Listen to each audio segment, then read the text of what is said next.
Hey, guys. Welcome. Happy Thursday night. I hope you're doing great. I have a very sunny disposition to kind of mask over what we'll be talking about this evening, right? School safety and the aspects of school safety with Melissa Mason, who is here representing herself, but she sits on the new Hanover County School Board. Hey, Melissa. Hey, thanks for having me, Sloan. Absolutely. You've been raising a whole lot of hell where you are. I tried. We wouldn't have it any other way, actually. Speaking of Hellraisers, it's my friend, Danny Ricciani, parent, Hotworks owner. So if you ever work out, you got to try Hotworks. It's a love-hate thing, right? Yeah, I think working out is in general. Absolutely. Yes, the thing we should do, but but Danny, we've talked about this very much. I mean, you're a new Hanover County parent. We've talked about the grooming in schools. We've talked about the larger issue of school safety. So we're going to kind of get into that and speak some generals and specifics. And, there's a lot that you guys don't know. So I'm going to shed some light on this. But before I do, Melissa, you guys have just initiated a new policy about school safety. Did I read that correctly? Well, we have a new transgender policy that we have put into effect, I believe, where we changed the wording from middle school students may play on the whatever sport they identify. We've changed that to they must participate in the sport of the gender on their birth certificate. Okay. So that's been the biggest change. We've had a lot of pushback from it, but I think it was a really positive change because we need to be protecting all of our kids. Yeah, absolutely. So I covered the story of a teen that was just pummeled with a ball right to the forehead and has given her long-term, injury and damage, had to come off the volleyball team for the season by, a guy playing on the volleyball team. And after the age of 13, it gets very, very dangerous to do that. So yeah, I mean, that's definitely a school safety issue, but here's how I break it out, guys. The way that we think about school safety is two ways. First of all, students need to be protected from other students. It's sad, but it's just kind of that way, right? And then students, of course, need to be protected from predator teachers. That has not been done. It's not being done, and it's going to be done, right? Because we're going to change some policies and we're going to hold some people accountable here in North Carolina. So I'm going to give you some data and facts so we can center our discussion around that. A state school board presentation was out today that presented the crime numbers. And I want to present this to you guys for your consideration. So this is what you're looking at is the actual crimes that is counted up at the State Board of Ed. Okay. So this is what they're taking into account. So you can plainly see that this is the big stuff, right? It's not like, giving somebody a wedgie, horseplay, or any of that stuff. This is serious stuff. So just feast your eyes on the crimes that they're counting here. Okay. So overall, these crimes are up 17% over pre-pandemic. So that would be 2018, 2019, 17%. Now, it was couched by the state superintendent as this. Well, people are seeing that, school districts are seeing that all over the country. We don't give a damn. We live in North Carolina. We expect more from our elected officials. We want the problem solved. Now, just to give you perspective, okay, this is a 20, 21, 22 crime rates, okay? 7.51 per thousand people affected by crimes.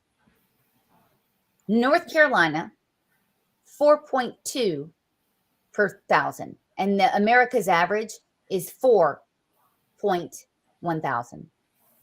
So we're looking at almost, I guess, double, right? Approaching double in the schools. So we don't really care if everyone in the country is seeing, every school district in the country is seeing an uptick in violence and in these crimes, the crimes I listed. This is outrageous, purely outrageous. Now, what is the state relying on? And Catherine Truitt, what is she touted to be the panacea for punishment in schools? Something called social emotional learning. Okay, Danny, I love when you raise the one eyebrow. When Danny raises one eyebrow, look out. Okay, look out. I'm glad you love it. So I'm glad you raised the eyebrow. And I knew the eyebrow would be coming up tonight, Danny. So for your viewing pleasure, I'm going to show you the discussion that James Lindsay and I had. James Lindsay is one of the foremost thinkers in social emotional learning and grooming and all this, where we expose this, because I want you to see just for yourself how this discussion went and what it is. So permit me to show you guys this, if I can play it. And how do we do that? Okay. And anytime now. And let's go. Okay. Well, I'm having technical difficulties, but Danny, I'm going to show you in a second some of the surveys that were asked. So that for discipline, social emotional learning, and it's just what it sounds like, a bunch of crap. That is the way that this is going to be solved. Melissa, you've written a lot about social emotional learning. Tell Danny a little bit about, and tell our audience what it is, what it does, what it purports to do. Oh, there's not enough time, Sloan. It's just so big. It really is. I talk with people about this all the time. It's huge. It comes across as this way to get our kids to be able to work well together, to be job ready, career ready, and teach them the skills they need to have, empathy and to be those amazing hard workers, when really that's not really the undercurrent of it. And if you look at some of the different components of it, like self-awareness, where they're talking about identities, it pulls in your gender identity, it pulls in your sexual orientation, it pulls in all of these things that are absolutely inappropriate to be talking about with our kids, because that's not the school's job. And so they've pulled in some of this comprehensive sex education along with social emotional learning to really, and I know we love to use this word, indoctrinate our kids, and tell them, well, school is a safer place than home is. So share this information with your teachers, because your parents won't understand. So social emotional learning has this face of wonderfulness, but really is very insidious and very Marxist in its roots. Well, So anything Marxist usually is coated with a lot of sugar, makes it easier to swallow, tastes better, right? And then it never ends up being what you expect it to be. Can I just say something real quick it's festering in me? The superintendent of the state said, well, it's just up everywhere, right, Sloan? Is that what I heard you say? Mm-hmm. That was said? Yeah. Okay. So yes. Here's my question. If I were to have ever said that to a boss, well, everybody else is not doing well, so there you go, I would have been without a job back, in the corporate world. It has no bearing on the rest of the world. He is the superintendent or she, I'm sorry, I don't even know. For you misgendered, damn you. Who can keep up anymore? But I mean, if you are not focused on your state and not just dismissive, sorry, I can't speak tonight, dismissive about it, are you in the right job? You should be worrying about your state and worrying that I've got to get this down, not, well, it's up everywhere. Oh, all right. It blows my mind. Sorry. It was just, it was really getting to me. it's better actually than blaming a predecessor, which is it's typical. It's typical for her to blame her predecessor. So I think it's a shade better than that, but not much better. And she has announced, Catherine Truitt has just announced that she wants 6 more years. Guys, she will be running. She wants 6 more years. And yeah, 6 more years of incompetence and the way that we can't really afford to have that happen. So I'm going to show you this on the other, let's see if I can show you this on the other screen. It's, yeah, this is really important. Let's see if we can get it going. Okay. This is an explanation of exactly what this is and what we're talking about. Is a huge problem with this. So what you're going to be looking at is stuff that's going on for elementary schools. But one feature is constant self. Oh, you're not saying examination. You're still not saying it, are you?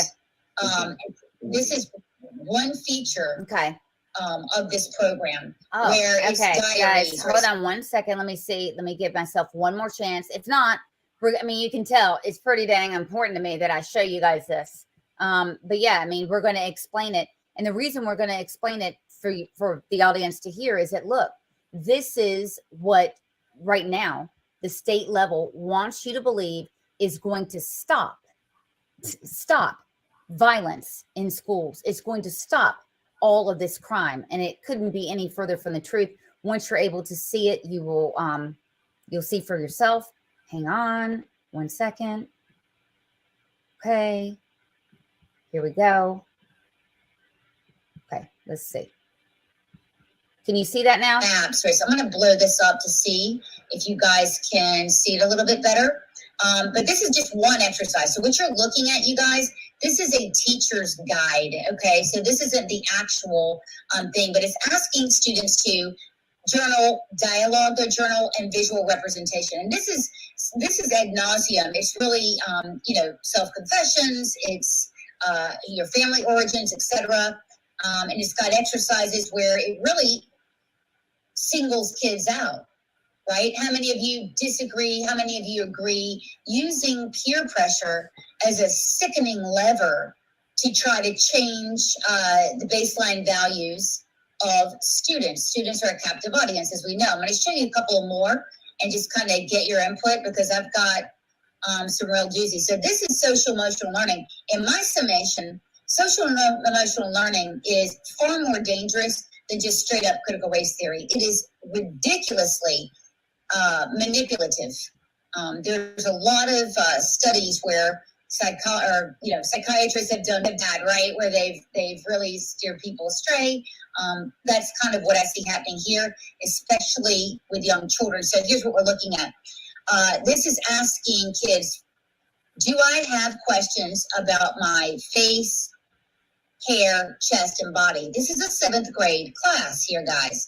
And by the way, these are questions that are shared with the rest of the class. So getting children to confess very personal things about themselves, it's not just to get to know each other better, you guys. It's purely manipulative. This is in Orange County, by the way, in Chapel Hill. But this is by no means just them.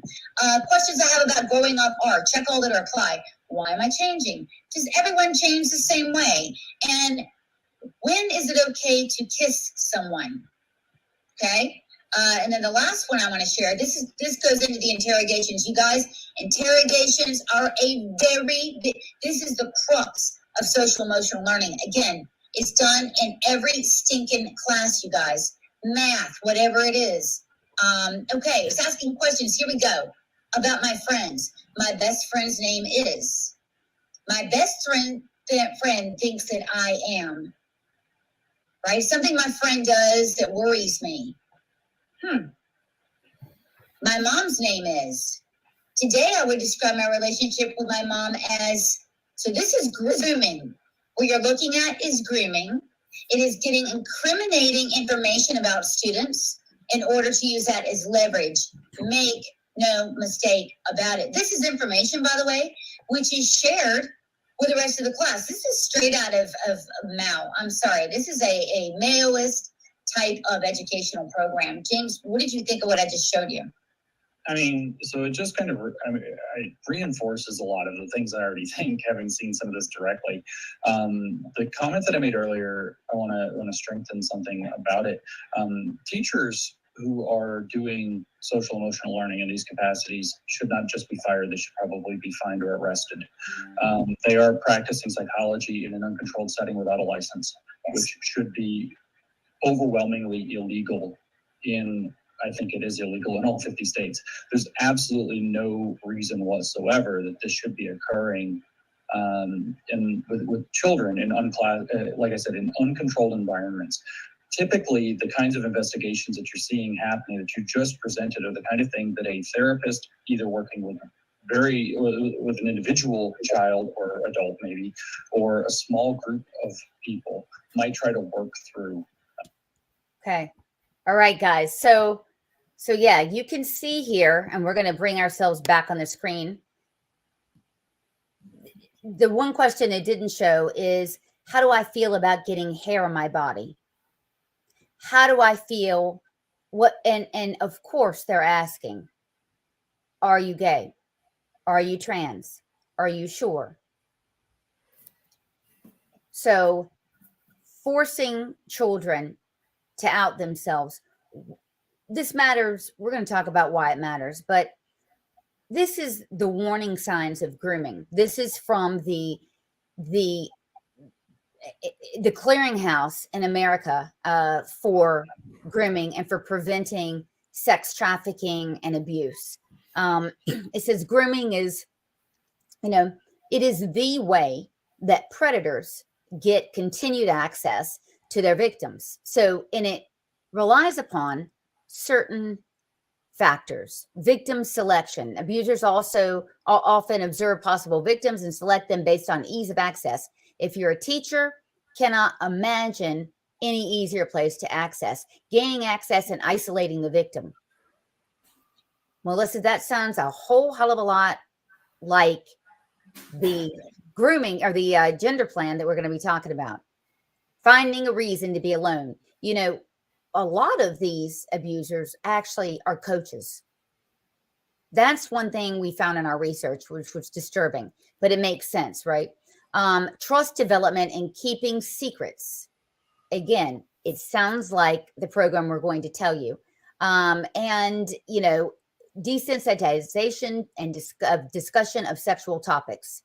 What do you think that is that we just watched? By the way, again, I'm going to tell you, social emotional learning is presented as the panacea, the cure-all to stop violence in schools. And it's actually grooming children. This is the bridge for something else I'm going to present. Attempt to make their behavior seem natural. If you're asking these outlandish questions that, quite frankly, Danny, I know you would punch somebody probably in the mouth. If they were asking Olivia, how do you feel about getting pubic hair? And yet, a government teacher can ask about this under the umbrella of social emotional learning. Now, this is a bridge to where I'm going. There are at least 50 teachers who are right now in the queue for prosecution for sex crimes against children and sexual things, crimes, according to Catherine Truitt. What happens is this. The procedure is a school reports this to the state. The state either revokes their license, suspends it, or whatever. What you're looking at is a dude who is prosecuted. He's found guilty, gets 30 months of probation. When you look at the state's registry of teachers, he still has a teacher's license in good standing. It's unreal. Here's another one. This guy, teacher, they're showing or alleging 10 years of abusing children. He voluntarily surrendered his license. He's in prison now awaiting trial. Voluntarily surrendered it. And yet, he still has a current license. Danny, this is the first time you're hearing any of this. What do you think about this? I'm horrified, disgusted. There's so much wrong about all of that. They talk about protecting our kids. They talk about, making sure they're safe, and those questions of, my relationship with my mom, or this, that, and the other. It's a crock. It has nothing to do with protecting our kids, and it is full on abuse. And the simple fact that they are not yanking those licenses away from those teachers at lightning pace is frightening to me, because the question that comes up is why? Why wouldn't you? If you truly are interested in protecting our children, school was supposed to be a safe place. That if something was wrong, you could go to your teacher and tell them, and then they would help you. Now, oh my God, you be careful what you say to some of these teachers. Not every teacher out there is bad, and I want to preface that. Not every teacher is bad, but when we have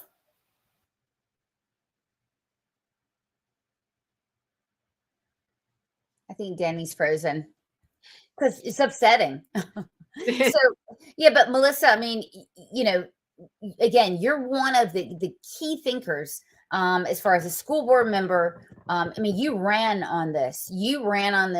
And, you had moderates that said, oh, my God, please don't run on this. Please don't run on this. Don't talk about this. You did. And you said, I'm not going to stop doing it because you feel so strongly about this. Absolutely. Absolutely. I mean, the whole point, I agree with Danny, like school should be a safe place for kids to go. And it just isn't. It isn't because of the bullying. It isn't because of the teachers. And it isn't because we're relying on social emotional learning, which has these restorative justice practices. And none of this is helping these kids. It's horrifying. It's horrifying. And I can't sit back and just let it happen. I have kids that go to school too. So. Yeah. I mean, we all have, a horse in this race. I mean, even those without kids, I'll tell you, if you care about the future of this state, and here's what I always say, look, those of us who are, I mean, I'm 25. Okay. So I don't have anything to worry about, but those of us who are 40, we think, in another 20 years, you may be going to the doctor a little bit more frequently than you are now. Do you want children who have been subjected to all of this violence and this caring for you? No, you do not. So it affects, more than just healthcare. It's long-term ramifications for the future of this state. Now I'm going to play this question. See? Okay, so Glenn Beck featured our work. Sadly, he had to do a full hour on our work here in North Carolina, and this really highlights New Hanover County. Part of one public school system's gender support plan. This is to be given to kids as early as kindergarten. Notice the box, students assigned sex at birth. And then the other box right next to it for the student's gender identity. Now, this goes on to establish a point of contact for the student to have people at the school the student can get counsel from regarding their gender identity. It specifies whether the child's family is aware of any of this and what the school should do if the parents aren't aware or aren't supportive. Let me just say this. If you had a family member, let's say a creepy uncle, that had your third grader alone and said, listen, we're just going to talk about things like your gender and sex, and we're not going to tell mom and dad. That's a family member. That family member would be lucky to escape my house alive. This is an entire system doing this to all of our kids. Teachers are actively discussing gender identity to kids as early as 5 years old. Not only that, keeping it secret from the parents is part of the plan. Let me ask you something. What couldn't you convince a 5-year-old? If you wanted to, if you had some kind of ulterior motive, couldn't you convince a 5-year-old damn near anything?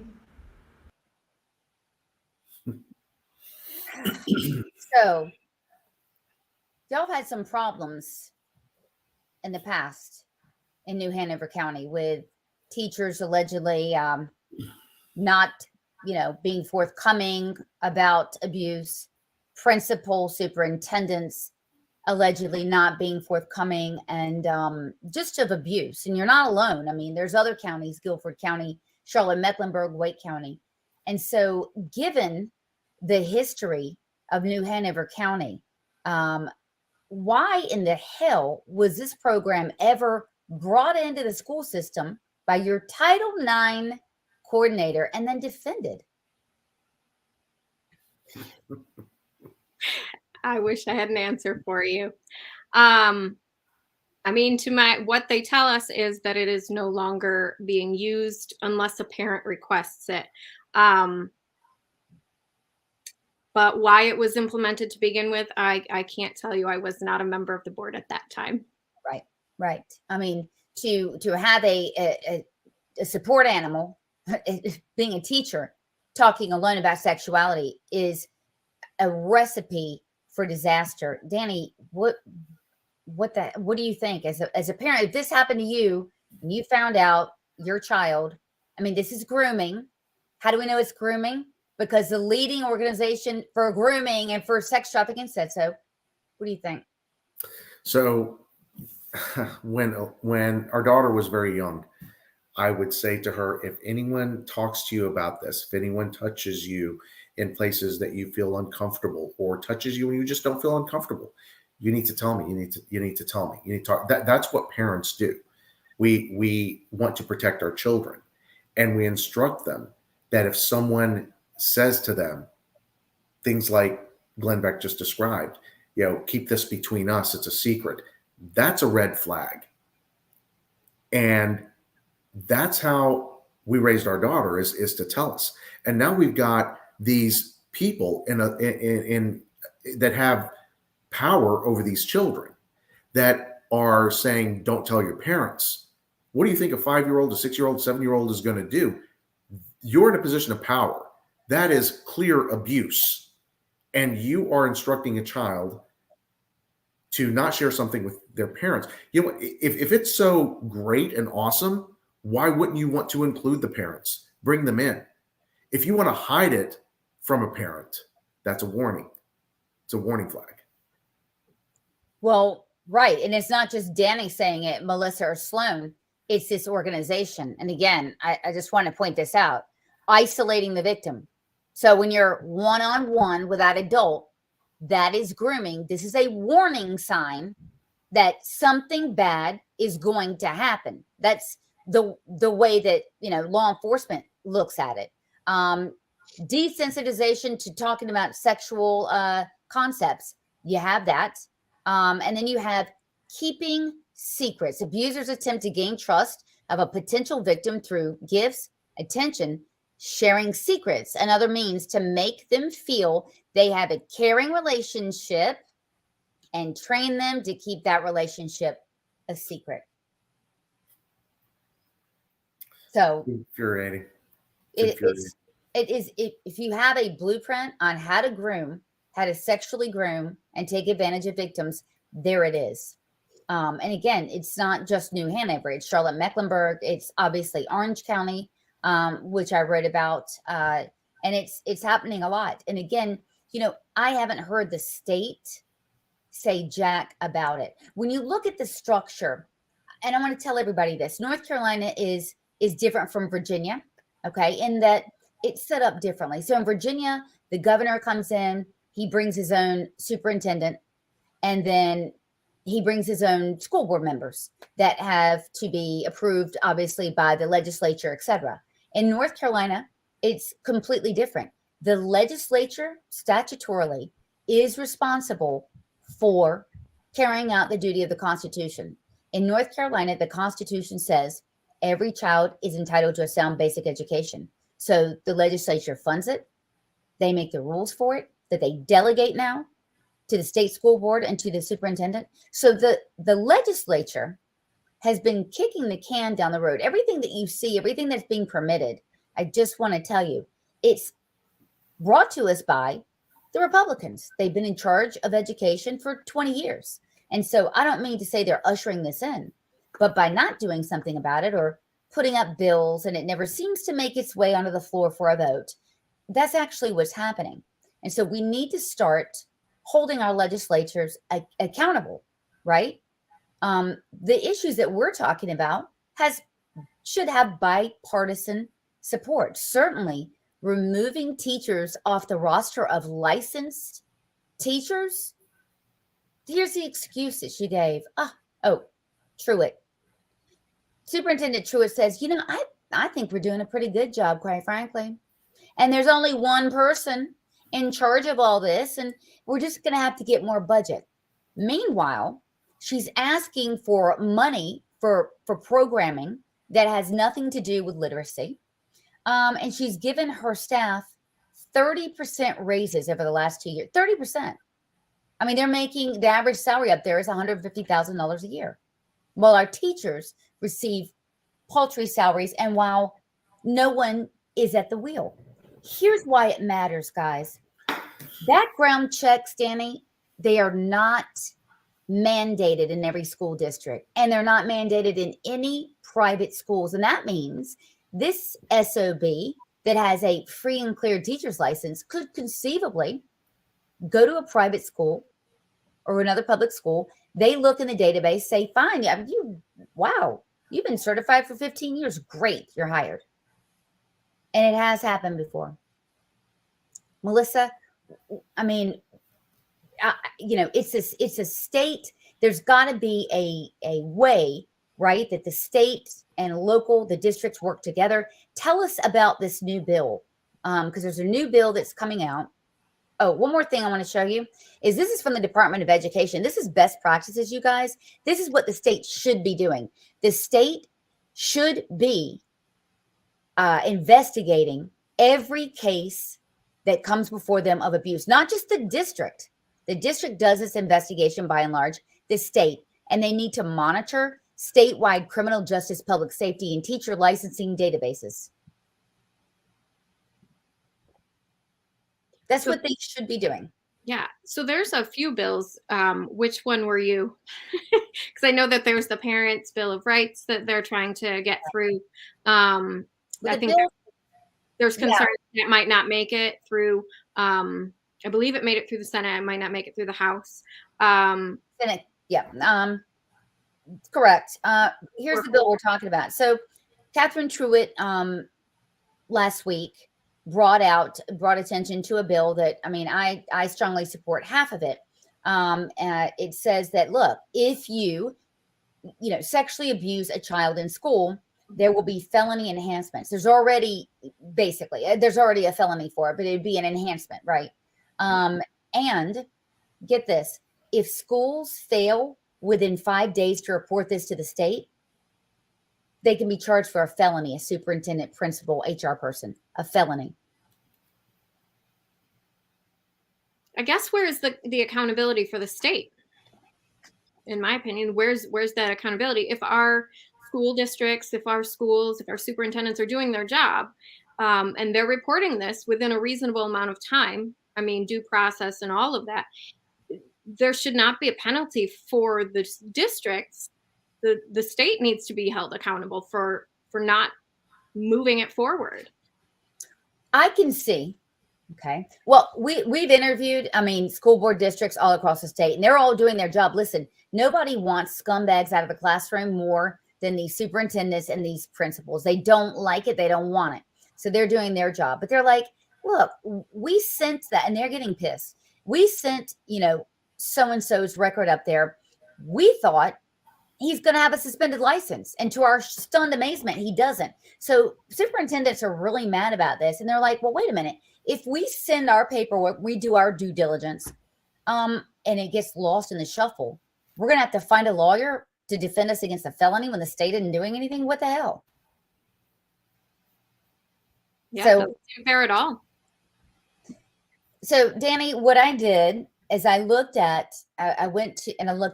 in California in 2021. I took the first 15 teachers I saw in news reports who had been charged with indecent liberties with minors, etc. Out of those 15, 12 had either been revoked or suspended in California. Like that. In North Carolina, the state superintendent thinks that a full trial should be given and fully adjudicated. What do you think about that? I'm sorry if you're asking me. I lost connectivity for a second. I just heard the last little bit of your question. So, what do you think about a school district does its full investigation, complete, and they send the documentation, and it's very likely that a teacher has done something wrong toward a student, and they surrender their license. I mean, what do you think about them having the ability to go from district to district, and then the superintendent brushes it off like, because it falls into what you were saying before, where it's just that cavalier attitude. Mm-hmm. Yeah, it sounds like, what's the point of having laws if the state isn't going to follow its own laws, and if it's not going to, have the bite to its bark?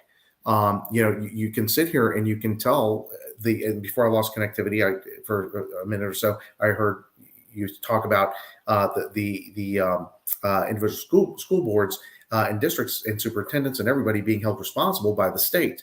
And Melissa brought it up. Well, what about the state's, responsibility in that? It sounds great that they're going to hold people accountable, but it sounds like another issue of, rules for thee, but not for me situation. And that doesn't fix anything. If the head of the snake is the problem, then cutting off the tail doesn't fix it. Yeah. No, exactly. So, getting back to these surveys, I'm going to put some of them up so we can kind of talk about them and see them.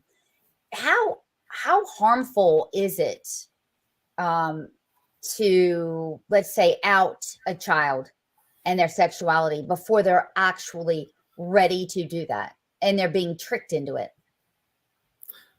So I don't know that we brought this up, and I don't go around saying, "Hi, I'm Danny, I'm gay." That's not an introduction that I do. It doesn't matter. It's irrelevant to me. It's just my life. It's who I am. Whatever. I will tell you that it took me years, decades to come to that, decision to say I'm gonna live my life. I was in my early 30s before I decided I have to live my life. I can't stay in the closet. The fear in early 30s, successful in my career, making good money, having my own home, supporting myself, and the fear in my early 30s of what I could potentially lose, family, friends, just that fear and anxiety was at some point debilitating.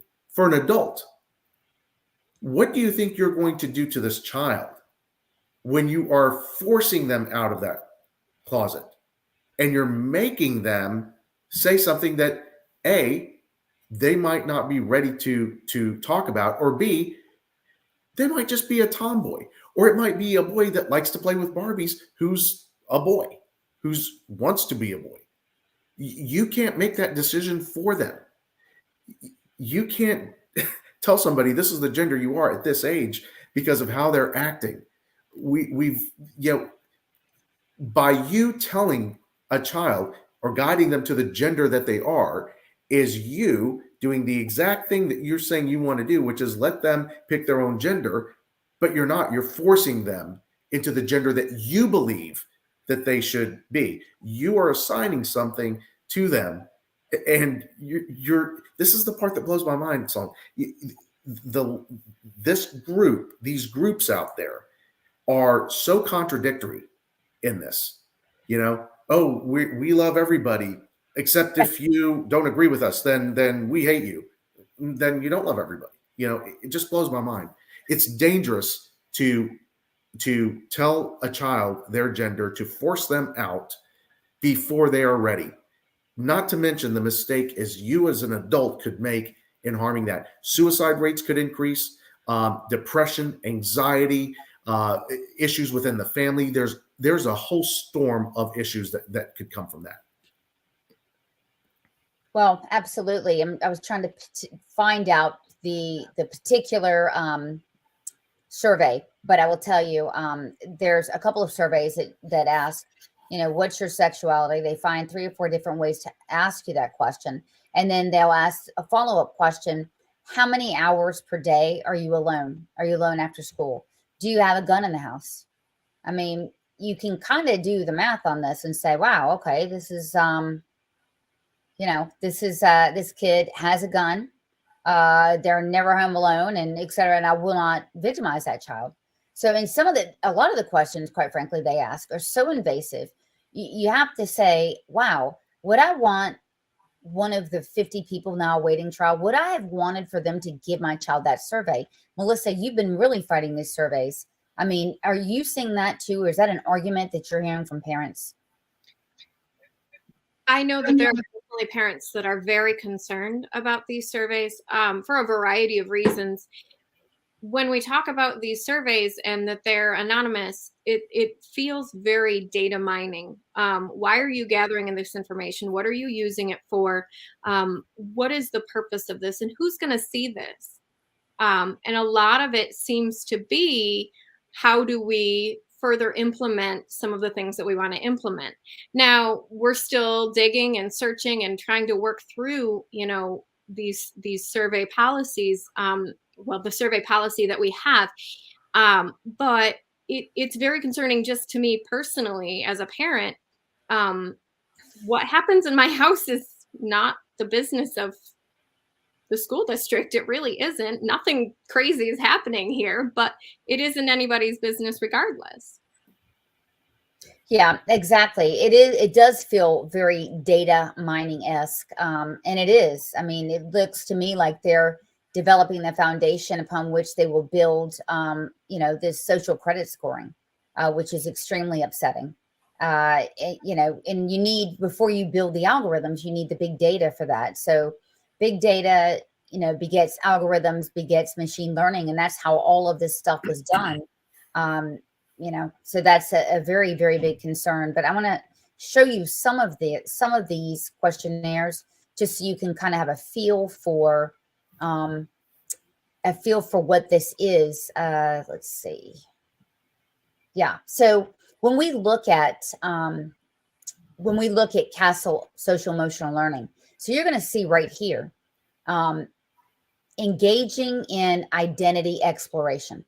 So again, this has nothing to do with discipline whatsoever. And, the state's reliance on this probably explains the precipitous rise in violence.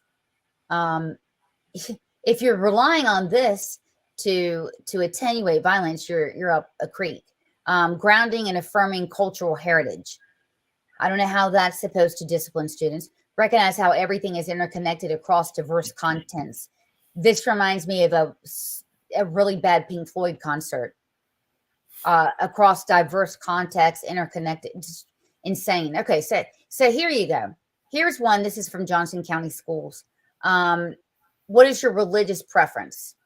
Now, right there, I mean, again, there's a lot of ignorance, in this world, unfortunately. Somebody might not like Buddhists, Hindus, Muslim. I mean, you don't want this in the hands of the wrong teacher. How do you think we have achieved equality in this world? Heaven help you if you answer the wrong question or answer it incorrectly. At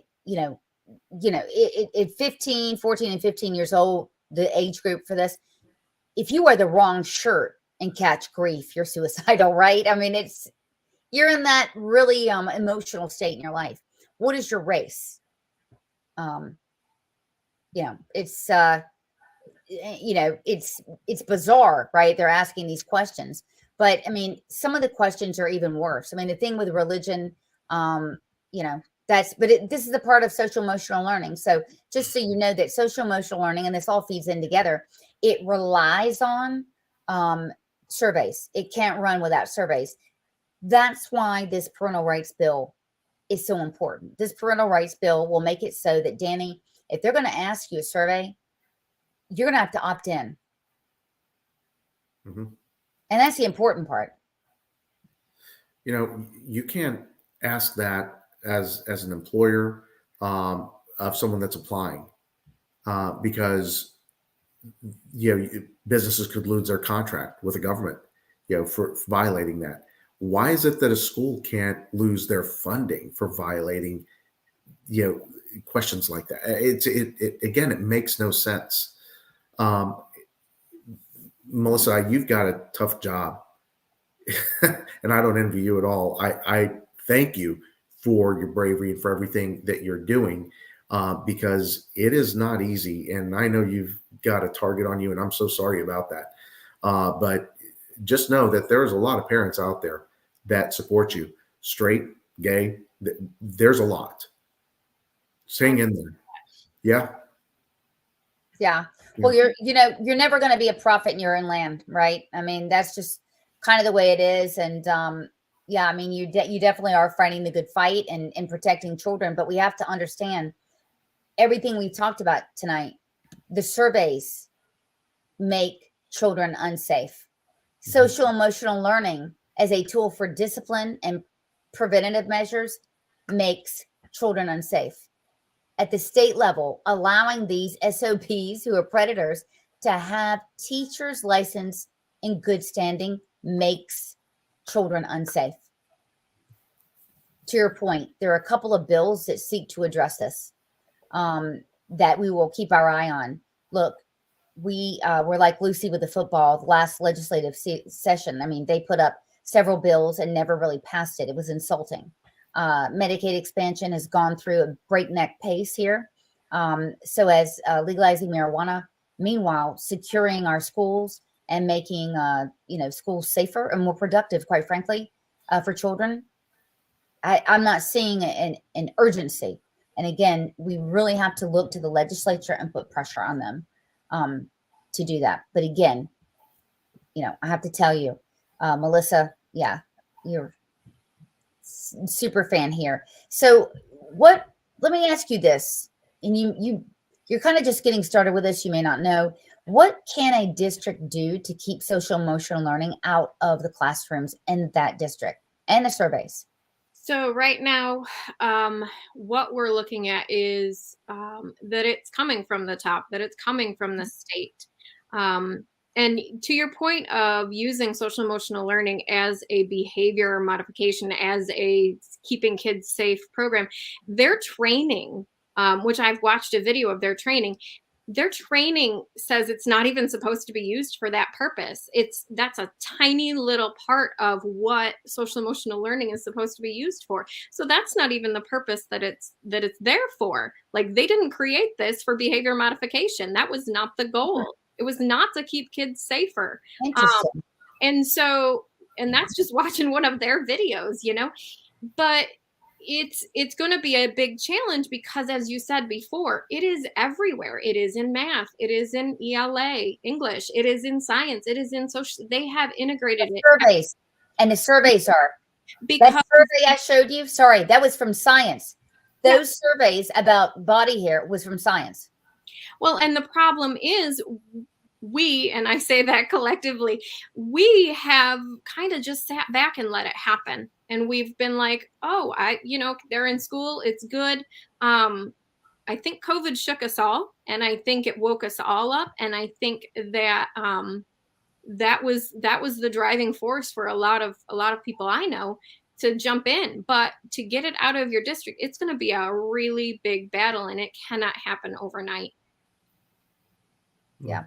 It can't happen overnight. It can't happen alone. So, Danny, from your perspective, I mean, you're their worst nightmare at schools, because you will go in and you will really stay on top of, the administrators about stuff. But, the victims in this predatory behavior, they're not going to be my kids. They're not going to be your kid or yours, because they know the children that have the parents that are paying attention all the time and going in there and monitoring.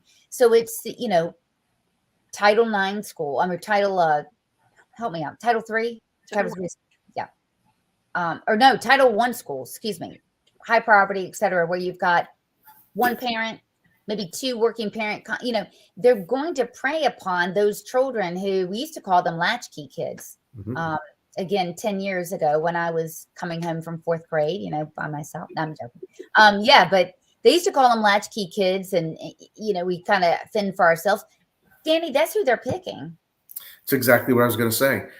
My parents were both working. My dad, ran restaurants from, morning to, to night, dinner. My mom worked 2 jobs.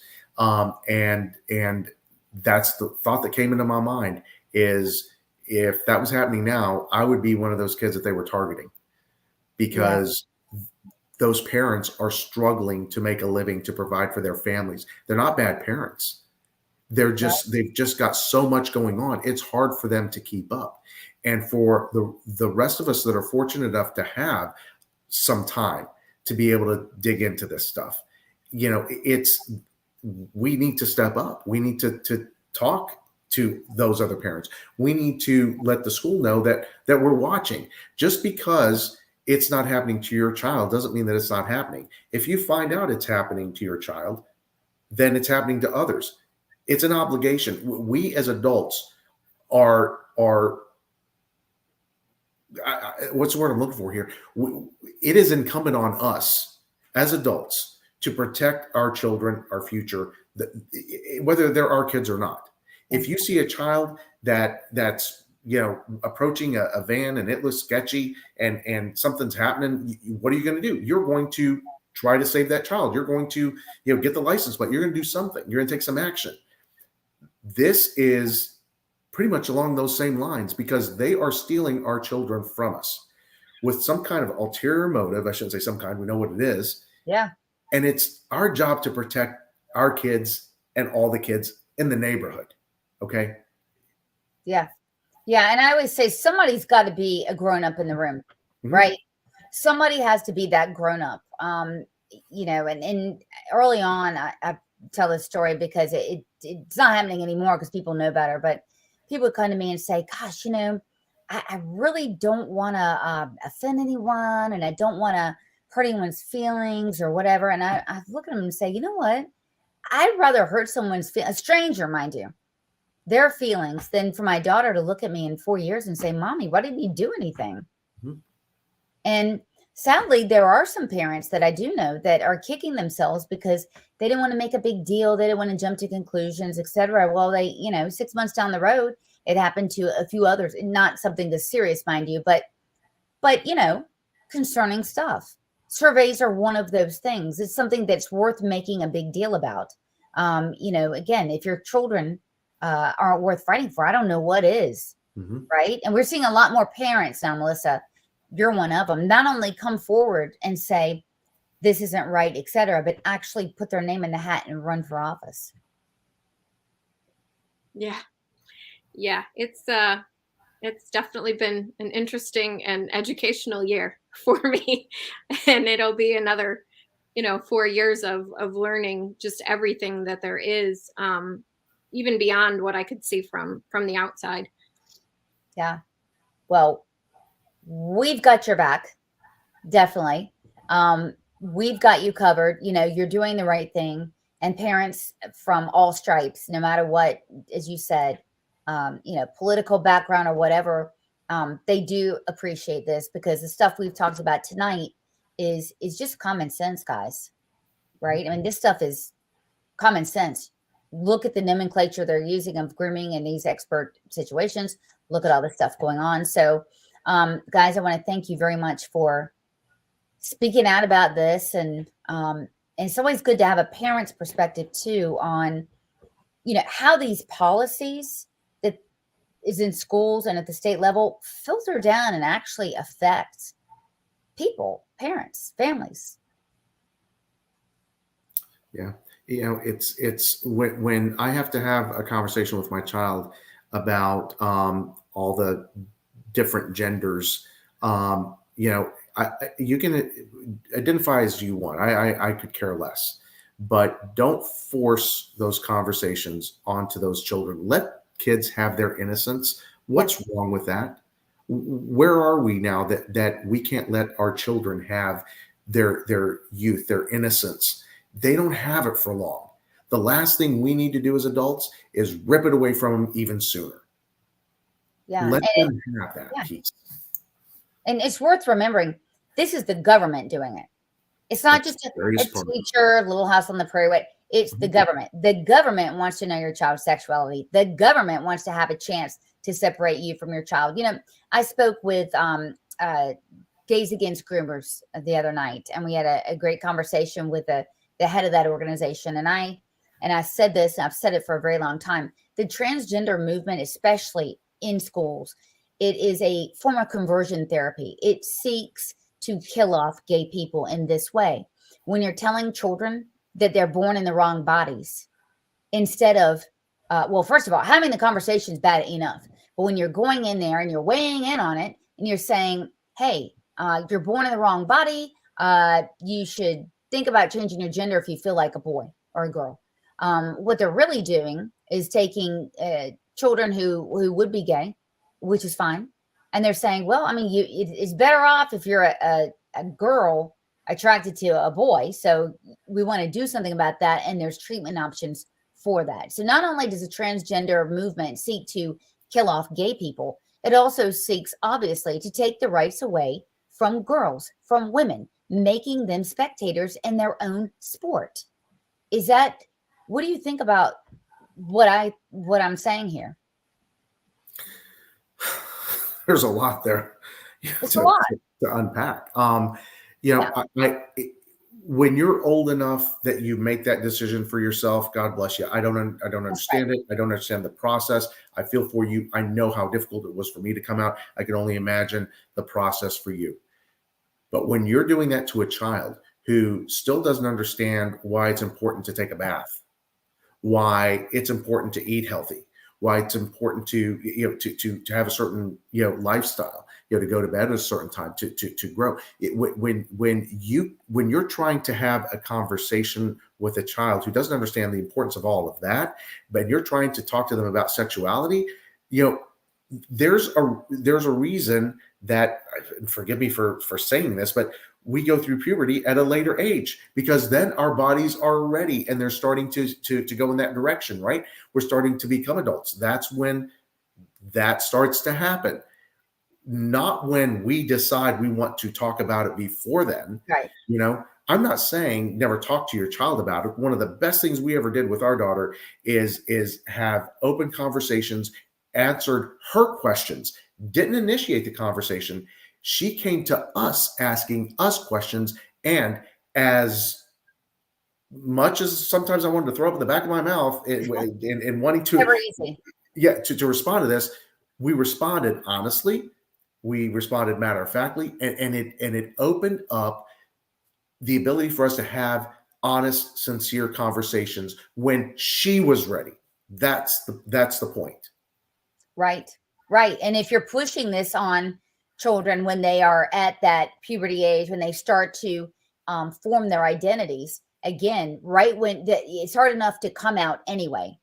But when you're also implanting that, hey, if you're forming your sexual identity right now and you feel like a girl or whatever, there's been a lot of research in that. Usually that means it's the start of thinking that you may be attracted to someone and do you know what I mean? And then you're saying, oh, okay, there's a surgical way to handle that. It's just. But they're doing it before puberty. That's the thing. It's not even at the point. It's before, so that a child is getting confused, and someone's out there is going to say, well, not every kid, and some kids, are know at a young age, maybe, probably, but not every child. So if you've got a boy that likes to play with Barbies or a girl that likes to play with Hot Wheels, that doesn't make them gay, lesbian, transgender. Correct. It makes them a child that likes to play with whatever toys in front of them. Yeah. So give them that time and don't confuse them, so that when they do go to the point of puberty and that awakening, that they're not confused by the whole situation. Well, wait, I thought I was, but I'm not. But I'm attracted to I'm a boy and I'm attracted to a girl, but I was told that I shouldn't be. All of a sudden, you've thrown years of therapy onto that child. Confusion, depression, anxiety, opened up doors to potential suicide down the road. They're creating a mess.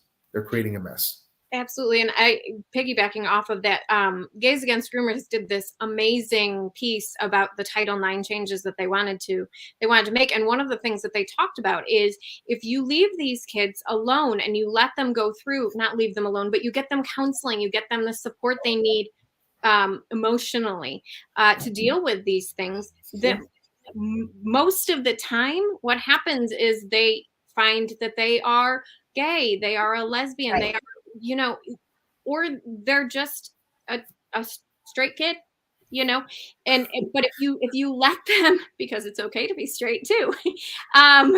Danny, you got to tell the story about. I was just going to say, yeah.